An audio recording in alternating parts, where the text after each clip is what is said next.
Hey friend, Colin here from Sumthins Recording, and today I'm going to show you how to mix electric guitar to actually be big and wide in your tracks. I'm going to start by playing you the mix here as it currently sits, and then I'll solo up these electric guitars. It's just a pair of rhythm electric guitars so you can hear what they're sounding like by themselves before we jump into giving them some extra width. So here's our mix so far for this track. I need to know, and if you think you're gonna leave, then you better say so. I need to know,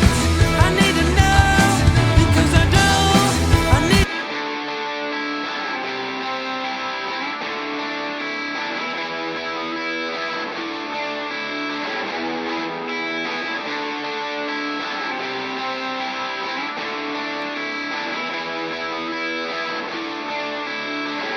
So you can hear there's a great tone already going on the guitars. They've got a lot of power to them. They've got some good crunch, but they could stand to be a little bit bigger and a little bit wider in the track. That way they're more competitive with the drums and the piano and organ that's going on here.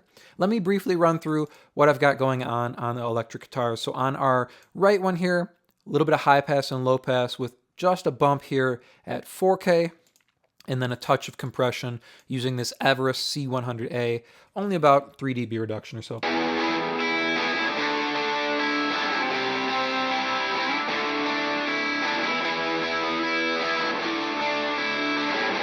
And you can see it's the same kind of compression going on the right guitar with pretty much identical EQ, just a little bit narrower on that top boost, so it's not harsh.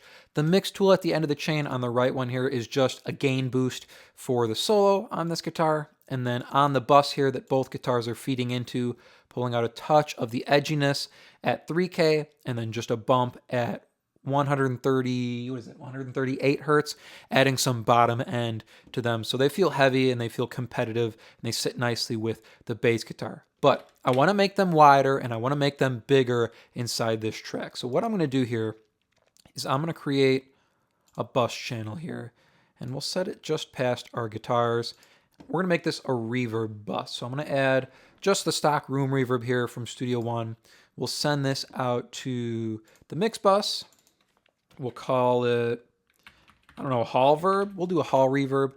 Color it white like the rest of our effects. Solo safe it. If you don't know how to solo safe, it's just Shift and then you click on the solo button. That'll solo safe it. So whatever's sending to this, when we solo it, it'll solo our reverb as well here. For the room reverb, let's just pick, I don't know. Let's go with the recital hall verb here and we'll get rid of the pre-delay on it. We'll stick with that at the moment. I am going to throw an EQ at the end of the verb here as well and just roll off everything below about 200 to start at least, and we might go further as well. But what I'm going to do here is I'm going to make this a stereo verb. We've got a stereo track, a stereo bus that our effect is on, but I'm going to add the splitter tool just coming up to our routing settings here. Oh Lord, I hope you can't hear the wind outside. Pretty windy. I'm going to add the splitter tool here in the routing settings, and I'm going to change it to channel split. So that means we're going to have access to the left side of the channel and the right side of the channel. And I'm going to add a reverb to each side. I'm just going to Alt-click and copy the reverb across here. We'll make sure it's still mixed 100%. So we've got the same reverb on each side of the channel, but this allows us to send things to each side of the channel. So because we have these guitars wide panned, as we send it, so we're going to send from our electric guitar bus to the hall verb here. And now when we send these guitars in, the guitar on the left will be going through the left reverb. The guitar coming in on the right will be going through the right reverb. Let's blend this in with just our guitars and see where we're sitting so far.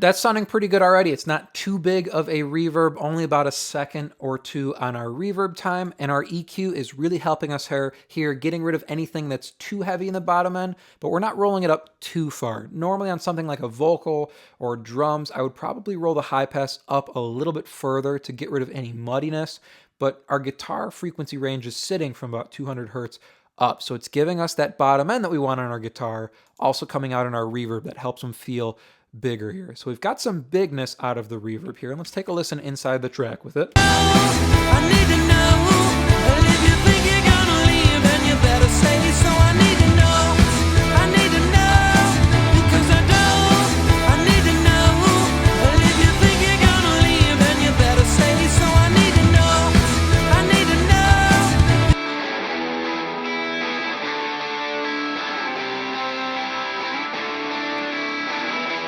That's giving us the bigness we want, but now we're going to do something to get a little bit of extra width out of our guitars here. And what we're going to do is we're going to take our panners here on the reverb and we're going to reverse them. So I'm going to take the right pan and we're going to throw it over the left, and we'll take our left pan and throw it to the right. So we're completely reversing the panning here. So now as our guitars come in, our left guitar comes in and goes into the left reverb, but it's going to come out the right channel. Our right guitar is going to come in, hit our right side reverb, but then come out our left channel. So the reverb for each guitar is opposite the guitar it's sending from. So our right electric guitar is going to have its reverb coming out the left, and our left electric guitar is going to have the reverb coming out the right. This is going to give us the illusion of more width off of our electric guitar. So take a listen here, and I'm going to blend this reverb back in with our electric guitars.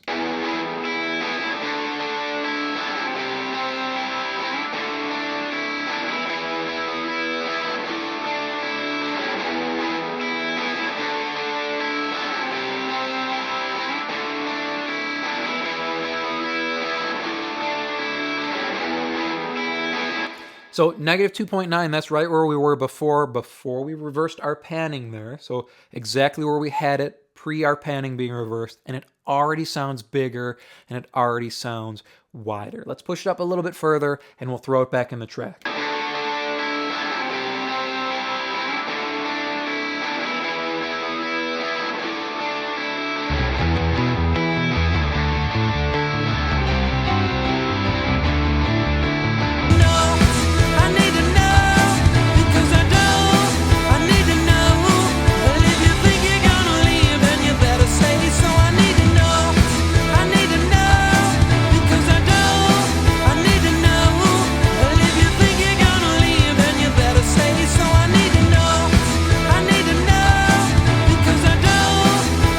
Take a listen here as I mute and unmute this reverb. You can hear without the verb, our guitars start to get buried a little bit. They're getting taken over by the piano, the organ, the drums, our vocals, and bass.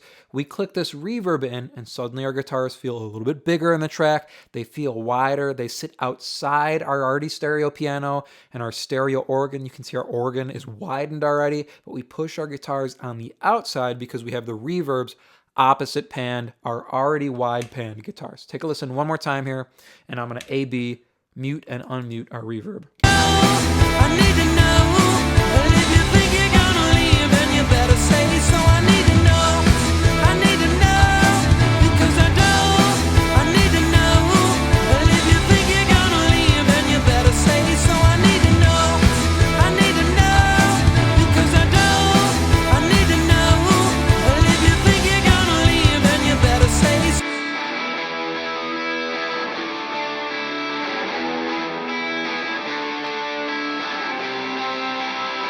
All we're doing here to get our guitars bigger and wider inside the track, we're creating a reverb bus, a stereo reverb bus. We're using the splitter tool to create a left channel and a right channel. So we have a reverb on the left, reverb on the right, rolling off a touch of bottom end there. We're sending from our stereo guitar channel into this reverb, and then we're swapping the panning on the reverb. So the reverb setting is panned opposite the guitar it's sending from, giving us the impression of bigger and wider guitars in the mix.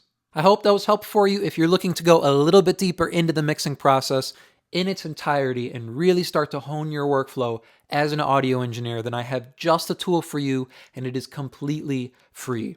It is my 7-step mixing checklist, and it's just a simple PDF guide that will walk you through the entire mixing process step by step to help you get professional and radio-ready mixes without any more of the guesswork. Like I said, completely free for you to download, and you can get access to that by clicking the link below in the video description. Thank you so much for watching, and I will see you in the next video.